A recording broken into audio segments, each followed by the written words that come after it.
Hi everyone, welcome to travel bytes. ഒരു പുതിയ ഡെസ്റ്റിനേഷനിലേക്ക് നമ്മൾ യാത്ര ചെയ്യാൻ പോവുകയാണ്.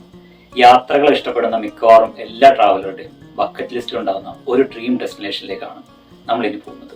ദ വേൾഡ് സഫാരി ക്യാപിറ്റൽ അല്ലെങ്കിൽ the kingdom of wild life എന്നൊക്കെ അറിയപ്പെടുന്ന കെനിയയിലേക്ക് 8 ദിവസങ്ങൾ നീണ്ട ഒരു യാത്ര. സൗദി അറേബ്യൻ തലസ്ഥാനമായ റിയാദിൽ നിന്നാണ് ഞാൻ യാത്ര പുറപ്പെടുന്നത്. റിയാദിൽ നിന്ന് ബഹ്റൈനിലേക്കും പിന്നീട് അവിടെ നിന്ന് കെനിയൻ തലസ്ഥാനമായ നൈറോബിയിലേക്കുമായി 2 വിമാനങ്ങളിലായി യാത്ര ചെയ്താണ് ഞാൻ എൻ്റെ ലക്ഷ്യസ്ഥാനത്തെത്തുന്നത്. ഈ വീഡിയോയിൽ സൗദിയിൽ നിന്നും കെനിയ എത്തുന്നത് വരെയുള്ള എൻ്റെ യാത്രാനുഭവങ്ങളും വിശേഷങ്ങളുമാണ് ഉൾപ്പെടുത്തിയിട്ടുള്ളത്. ഡെസ്റ്റിനേഷനിലെ വിശേഷങ്ങൾ പോലെ തന്നെ മനോഹരമാണല്ലോ ഡെസ്റ്റിനേഷനിലേക്കുള്ള യാത്ര.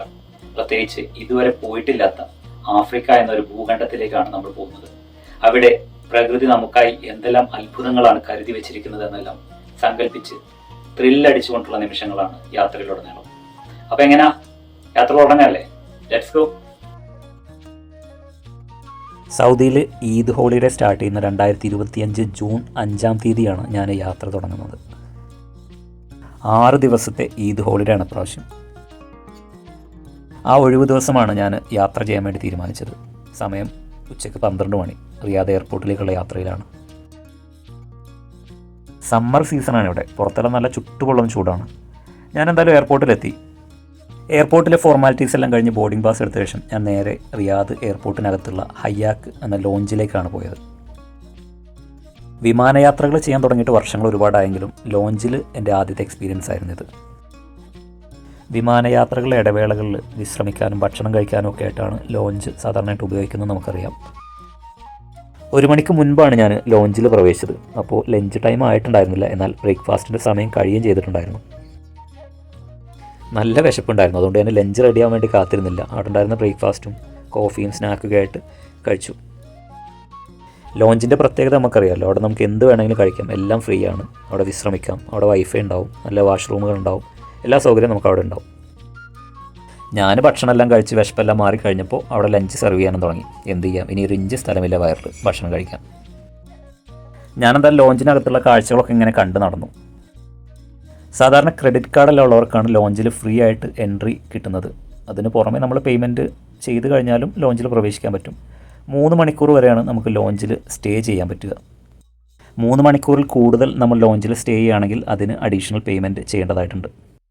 ഭക്ഷണം കഴിച്ച് കഴിഞ്ഞ് ഞാൻ പിന്നെ പോയത് വിശ്രമിക്കാനുള്ള ഭാഗത്തേക്കാണ്. 3:45-നാണ് ഫ്ലൈറ്റ് പുറപ്പെടുന്നത്. ഇനിയും ഏകദേശം 2 മണിക്കൂറോളം സമയമുണ്ട്. റിയാദിൽ നിന്ന് കെനിയയിലേക്ക് നേരിട്ടുള്ള ഫ്ലൈറ്റ് സർവീസ് ഒന്നും ഉണ്ടായിരുന്നില്ല. ഞാൻ യാത്ര ചെയ്യുന്നത് ഗൾഫ് എയറിൻ്റെ കണക്ഷൻ ഫ്ലൈറ്റിലാണ്. റിയാദിൽ നിന്ന് ബഹ്റൈനിലേക്കും പിന്നീട് അവിടെ നിന്ന് നൈറോബിയിലേക്കുമാണ് യാത്ര. വിമാനയാത്ര ചെയ്യുന്ന സമയത്ത് മൊബൈലും അതുപോലെ ലാപ്ടോപ്പൊക്കെ ചാർജ് ചെയ്യുന്നതിനാണ് നമ്മൾ ബുദ്ധിമുട്ട് നേരിടാറുള്ളത്. എന്തായാലും ലോഞ്ചിന് അതിനൊക്കെയുള്ള സൗകര്യമുണ്ട്. എല്ലാം ചാർജ് ചെയ്യാനുള്ള സൗകര്യം അവിടെ തന്നെയുണ്ട്. ലോഞ്ചിനകത്തുള്ള TV സ്ക്രീനിൽ എനിക്ക് പോകാനുള്ള വിമാനത്തിൻ്റെ ഗേറ്റ് നമ്പർ ഡീറ്റെയിൽസ് കാണിച്ചു തുടങ്ങിയപ്പോൾ ഞാൻ ലോഞ്ചിൽ നിന്ന് പുറത്തിറങ്ങിയിട്ട് നേരെ ടെർമിനലിൻ്റെ ഭാഗത്തേക്ക് പോയി. ലോഞ്ചിനകത്തുള്ള സ്റ്റേ കഴിഞ്ഞ് പുറത്തുള്ള ക്രൗഡിലേക്ക് വന്നപ്പോഴാണ് എത്രത്തോളം സുഖസൗകര്യപ്രദമാണ് ലോഞ്ചിലുള്ള സ്റ്റേ എന്ന് നമുക്ക് മനസ്സിലാകുന്നത്. ഞാനെന്തായാലും ഗേറ്റ് ഓപ്പൺ ആകുന്നത് വരെ പുറത്തുള്ള കാഴ്ചകളൊക്കെ ഇങ്ങനെ കണ്ടു നടന്നു. നാളെ ബലിപെരുന്നാളാണ്. എയർപോർട്ടിനകത്തുള്ള സ്പീക്കറുകളിലെല്ലാം തക്ബീറുകൾ മുഴങ്ങിക്കൊണ്ടിരിക്കുന്നുണ്ട്.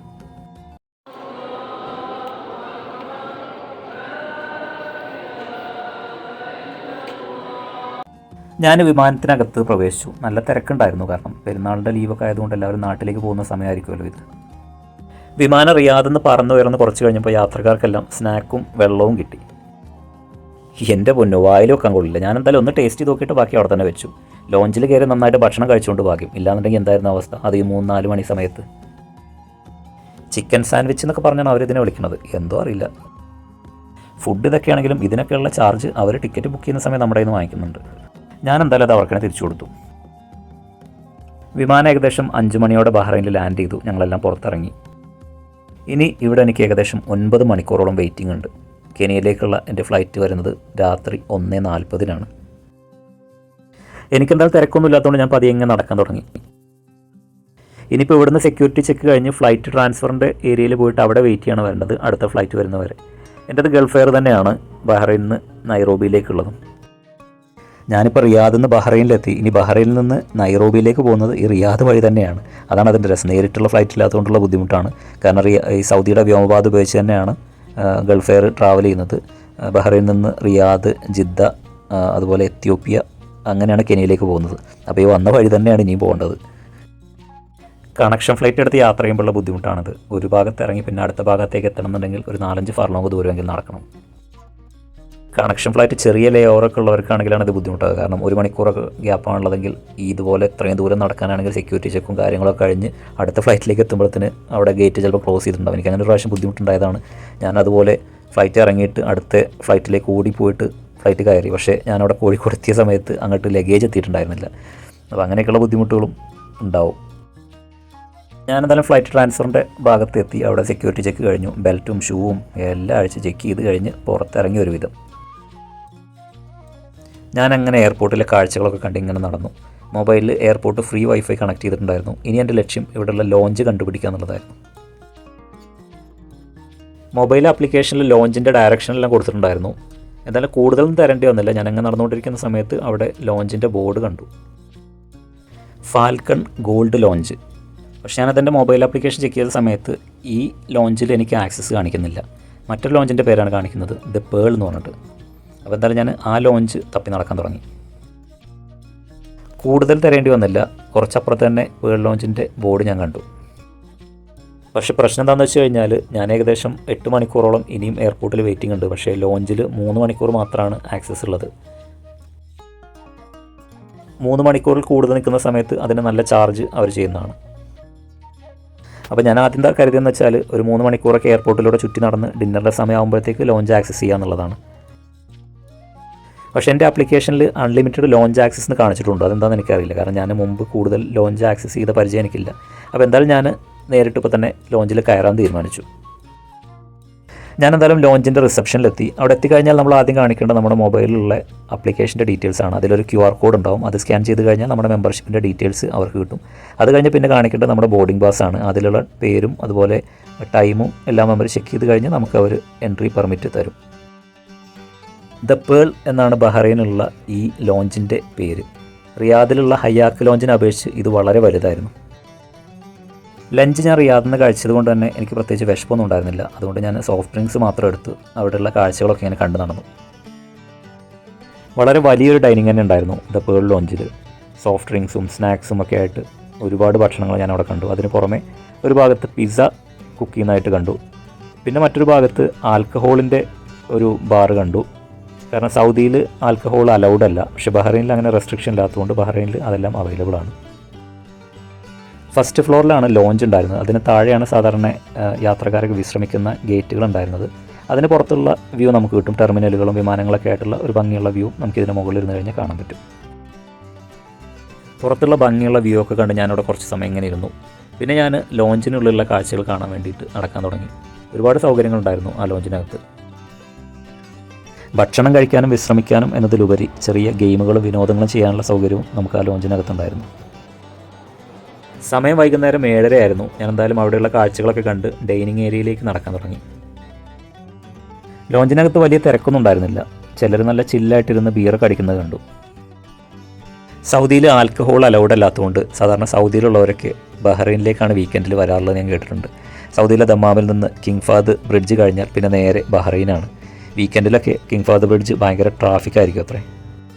ഡിന്നർ റെഡി ആയിട്ടുണ്ട്. പലതരം വിഭവങ്ങളുണ്ട്. ബൊഫയാണ്, ആവശ്യത്തിനുള്ള എടുത്ത് കഴിക്കാം. ഡിന്നർ ഞാൻ സാധാരണ കൂടുതൽ കഴിക്കാറില്ല. ലൈറ്റായിട്ട് മാത്രമേ കഴിക്കാറുള്ളൂ. എനിക്ക് ആവശ്യത്തിനുള്ള കുറച്ച് മാത്രം എടുത്ത് കഴിച്ചു. കാരണം വയറ് എൻ്റെ ആണല്ലോ. മോശം പറയരുതല്ലോ, നല്ല രുചികരമായ ഭക്ഷണമായിരുന്നു. ഭക്ഷണമെല്ലാം കഴിച്ചു കഴിഞ്ഞ് ഞാൻ ലോഞ്ചിൽ നിന്ന് പുറത്തിറങ്ങി. കാരണം 3 മണിക്കൂർ ആയിട്ടുണ്ടായിരുന്നു. 3 മണിക്കൂറിൽ കൂടുതൽ ലോഞ്ചിൽ നിന്ന് കഴിഞ്ഞാൽ നല്ല പണി കിട്ടുന്നുള്ളതുകൊണ്ട് ഞാൻ പതിയെ പുറത്തിറങ്ങി. ബാക്കിയുള്ള സമയം ഇനി പുറത്ത് വെയിറ്റ് ചെയ്യാം. വിമാനം വരാൻ ഇനിയും ഏകദേശം 3-4 മണിക്കൂർ കൂടെ ഉണ്ട്. നല്ല ഭംഗിയുള്ള ഇൻറ്റീരിയർ ആയിരുന്നു ബഹ്റൈൻ എയർപോർട്ടിൽ. ലോഞ്ചിൽ നല്ല കംഫർട്ട് അറ്റ്മോസ്ഫിയറിന്ന് പുറത്ത് വന്നിരുന്നപ്പോൾ കുറച്ച് ഡിസ്കംഫർട്ട് ഫീൽ ചെയ്തു. ലക്ഷറി കുറഞ്ഞു പോയതുകൊണ്ടായിരിക്കും അല്ലേ. എന്തായാലും കുറച്ച് സമയം കൂടെ കഴിഞ്ഞപ്പോൾ എൻ്റെ ഫ്ലൈറ്റ് റെഡിയായി. ഞാൻ ഫ്ലൈറ്റിനകത്ത് കയറി. സമയം പുലർച്ചെ 1:40. ബഹ്റൈൻ തലസ്ഥാനമായ മനാമയിൽ നിന്ന് കെനിയൻ തലസ്ഥാനമായ നൈറോബി ലക്ഷ്യമാക്കി ഗൾഫ് എയർ കമ്പനിയുടെ വിമാനം ഞങ്ങളെ കൊണ്ട് പറന്നു വരുന്നു. സീറ്റിന് മുൻപിലുള്ള സ്ക്രീൻ വഴി വിമാനം സഞ്ചരിക്കുന്ന റൂട്ട് ഞാൻ പരിശോധിച്ചു. നേരത്തെ പറഞ്ഞ പോലെ തന്നെ വന്ന വഴിയാണ് യാത്ര. റിയാദിലേക്കും പിന്നീട് അവിടെ നിന്ന് ജിദ്ദ, പിന്നെ റെഡ് സീയുടെ കുറുകെ കടന്ന വിമാനം ആഫ്രിക്കയുടെ മുകളിലേക്ക് പ്രവേശിക്കും. അവിടെ നിന്ന് എറിട്രിയ കടന്ന് എത്യോപ്യ. വിമാനം ഇപ്പോൾ എത്യോപ്യയുടെ മുകളിൽ എത്തിയിട്ടുണ്ട്. എത്യോപ്യ കൂടെ കഴിഞ്ഞാൽ കെനിയയിലേക്ക് പ്രവേശിക്കും. മാപ്പിൽ കെനിയയിൽ ഞാൻ സന്ദർശിക്കാൻ പോകുന്ന സ്ഥലങ്ങൾ കാണുന്നുണ്ടോ എന്ന് പരത്തി നോക്കി. ലേക്ക് നക്കൂരു, നൈവാഷ എല്ലാം ഞാൻ പോകുന്ന സ്ഥലങ്ങളാണ്. അതെല്ലാം അവിടെ ഞാൻ സ്പോട്ട് ചെയ്തു. ഏകദേശം 5.5 മണിക്കൂർ നേരത്തെ യാത്രയുണ്ട്. നാളെ രാവിലെ 7:05 നൈറോബിയിൽ ലാൻഡ് ചെയ്യുക. സൗദിയുടെയും ബഹ്റൈൻ്റെയും കെനിയയുടെയും എല്ലാം ടൈം സോൺ സെയിം ആയതുകൊണ്ട് സമയത്തിൻ്റെ കാര്യത്തിൽ കൺഫ്യൂഷനൊന്നുമില്ല. എല്ലായിടത്തും ഒരേ സമയമാണ്. ഇതുവരെ ഉറങ്ങാൻ കഴിഞ്ഞിട്ടില്ല, നല്ല ക്ഷീണമുണ്ട്. നാളെ രാവിലെ നൈറോബി എത്തിക്കഴിഞ്ഞാൽ അവിടെ എൻ്റെ ടൂർ ട്രാവൽ ഏജൻ്റായ നേച്ചർ പാത്ത് ട്രാവൽ എന്ന കമ്പനി ഡ്രൈവർ എയർപോർട്ടിലേക്ക് എന്നെ പിക്ക് ചെയ്യാൻ അയക്കുമെന്ന് അറിയിച്ചിട്ടുണ്ടായിരുന്നു. നാളെ 8:30 ഞങ്ങളുടെ ആദ്യ ഡെസ്റ്റിനേഷനായ മസായ് മാര ഗെയിം ഡ്രൈവിന് പുറപ്പെടും. അപ്പോൾ എന്തായാലും ഉറക്കം നടക്കില്ല. വിമാനത്തിൻ്റെ സീറ്റിലിരുന്ന് ചെറുതായൊന്ന് മയങ്ങി. ബ്രേക്ക്ഫാസ്റ്റ് എഗ്ഗ് ഓർ വെജ് 2 ഓപ്ഷനാണ് തന്നത്. നോൺ വെജ് കഴിച്ച് വയറിന് ബുദ്ധിമുട്ടാവണ്ടെന്ന് കരുതി വെജ് പറഞ്ഞു. അത് നോക്കിയപ്പോഴല്ലേ രസം. ബീൻസ് കൊണ്ടുണ്ടാക്കുന്ന ഫൂലില്ലേ, അതാണ്. അത് കഴിച്ചാൽ വയറിന് സാധാരണ നല്ല പണി കിട്ടാറുണ്ട്. റിസ്ക് എടുക്കാൻ നിന്നില്ല, പകുതി കഴിച്ച് അവർക്ക് തന്നെ തിരിച്ചു കൊടുത്തു. നീണ്ട യാത്രകൾക്കൊടുവിൽ ഞാൻ എൻ്റെ ലക്ഷ്യസ്ഥാനത്തേക്ക് എത്തിക്കൊണ്ടിരിക്കുകയാണ്. ആഫ്രിക്കൻ ഭൂഖണ്ഡത്തെ ആദ്യമായി ഞാൻ സ്പർശിക്കാൻ പോവുകയാണ്. ആഫ്രിക്കയെക്കുറിച്ച് പറയാൻ ഒരുപാടുണ്ട്. മനുഷ്യരാശിയുടെ തന്നെ ഉത്ഭവം ആഫ്രിക്കയിൽ നിന്നാണ് എന്നാണ് ലഭ്യമായ തെളിവുകളുടെ അടിസ്ഥാനത്തിൽ ശാസ്ത്രം കണ്ടെത്തിയിരിക്കുന്നത്. ആഫ്രിക്കയിൽ ഉത്ഭവിച്ച മനുഷ്യരാശിയാണ് പിന്നീട് ഏഷ്യയിലേക്കും യൂറോപ്പിലേക്കും എല്ലാമായി ലോകം മുഴുവൻ വ്യാപിച്ചത്. നമ്മൾ സ്കൂളുകളിൽ പഠിച്ച നമ്മുടെ പുരാതന പൂർവികരായിരുന്ന ഓസ്ട്രലോപിത്തേക്കസ്, ഹോമോ ഹാബിലിയസ്, ഹോമോ സാപ്പിയൻസ് തുടങ്ങിയ അറിയപ്പെടുന്ന ഏറ്റവും പഴയ മനുഷ്യ പൂർവികരുടെ എല്ലാം ഫോസിലുകൾ കണ്ടെത്തിയത് ആഫ്രിക്കൻ രാജ്യങ്ങളായ കെനിയ, ടാൻസാനിയ, എത്യോപ്യ എന്നിവിടങ്ങളിൽ നിന്നൊക്കെയാണ്. മേഘങ്ങൾക്കിടയിലൂടെ ഞങ്ങളുടെ വിമാനം ലാൻഡിംഗ് പ്രക്രിയയിലേക്ക് കടന്നിരിക്കുന്നു. ലാൻഡിംഗ് സമയത്തെ ഈ മനോഹരമായ ദൃശ്യങ്ങൾ കാണുന്നതിനായി വിൻഡോ സീറ്റ് ഞാൻ പ്രത്യേകം റിക്വസ്റ്റ് ചെയ്ത് വാങ്ങിച്ചതായിരുന്നു. കെനിയൻ ഭൂപ്രകൃതി എനിക്കിപ്പോൾ കുറച്ചുകൂടി വ്യക്തമായി കാണാം. പ്രകൃതിയുടെ താളം ഇപ്പോഴും ഉച്ചത്തിലും വ്യക്തമായും പ്രതിധ്വനിക്കുന്ന ഒരു നാട്. സിംഹങ്ങൾ സ്വതന്ത്രമായി വിഹരിക്കുന്ന പുരാതന പാരമ്പര്യങ്ങൾ, അതിമനോഹരമായ പ്രകൃതി ദൃശ്യങ്ങളോടൊപ്പം ജീവിക്കുന്ന ഒരു നാട്. ഇത് കെനിയയാണ്, പ്രകൃതിയുടെ ഒരു മാസ്റ്റർ പീസ്, വന്യജീവികളുടെ ഒരു രാജ്യം, ഭൂമിയുടെ ആത്മാവിലേക്കുള്ള ഒരു യാത്ര. ഞങ്ങളുടെ വിമാനം കെനിയൻ തലസ്ഥാനമായ നൈറോബിയിൽ ലാൻഡ് ചെയ്തിരിക്കുന്നു. അടുത്ത കുറച്ച് വീഡിയോകളിൽ നിങ്ങൾ കാണാൻ പോകുന്നത് കേവലം ഒരു യാത്രയല്ല, ഇത് അസംസ്കൃത സൗന്ദര്യത്തിൻ്റെയും മെരുക്കപ്പെടാത്ത സാഹസികതയുടെയും മറക്കാനാവാത്ത നിമിഷങ്ങളുടെയും കഥയാണ്. ജീവിതത്തിൽ ആദ്യമായി ആഫ്രിക്ക എന്ന ഭൂഖണ്ഡത്തിൽ കാലുകുത്തിയിരിക്കുകയാണ്. ഞാൻ ഭയങ്കര എക്സൈറ്റഡ് ആയിരുന്നു. ചുറ്റും കണ്ട കാഴ്ചകളൊക്കെ കൗതുകത്തോടെ ഞാൻ നോക്കി. കുറേ കാഴ്ചകൾ മൊബൈൽ പകർത്തുകയും ചെയ്തു. ഒരു ആഫ്രിക്കൻ വൈബ് എനിക്കവിടെ ഫീൽ ചെയ്തു. കാരണം സമ്പന്ന രാജ്യങ്ങളായ സൗദി അറേബ്യയും ബഹ്റൈനെല്ലാം കടന്നാണ് ഞാൻ കെനിയയിലെത്തിയിട്ടുള്ളത്. ആ ഒരു മാറ്റം എനിക്കവിടെ വന്നിറങ്ങിയ സമയത്ത് തന്നെ ഫീൽ ചെയ്തു എന്ന് വേണം പറയാൻ. ഭയങ്കര എക്സൈറ്റഡ് ആണെങ്കിലും കുറച്ച് ആശങ്കകളും എൻ്റെ മനസ്സിലുണ്ടായിരുന്നു. കാരണം ഞാൻ യൂട്യൂബിൽ ആഫ്രിക്കയെക്കുറിച്ച് കണ്ട വീഡിയോകൾ അങ്ങനെയുള്ളതായിരുന്നു. പിന്നെ ഞാൻ ആദ്യമായിട്ടാണ് ഇങ്ങനൊരു സോളോ ട്രിപ്പ്, അത് ഇത്ര ദൂരത്തേക്ക് യാത്ര ചെയ്യുന്നത്. പക്ഷേ ആഫ്രിക്കയുടെ വൈൽഡ് ബ്യൂട്ടി എക്സ്പ്ലോർ ചെയ്യുക എന്ന ആഗ്രഹത്തിന് മുൻപിൽ ഞാനതൊന്നും ശ്രദ്ധിച്ചില്ല എന്നതാണ് സത്യം. നൈറോബി നമ്മെ ഹൃദ്യമായി സ്വാഗതം ചെയ്യുന്നു. അടുത്ത വീഡിയോ മുതൽ നമ്മൾ ഒരുമിച്ച് കാണാൻ പോകുന്നത് കെനിയയിലെ അത്ഭുതപ്പെടുത്തുന്ന കാഴ്ചകളാണ്. Thanks for watching the video. Stay tuned. By.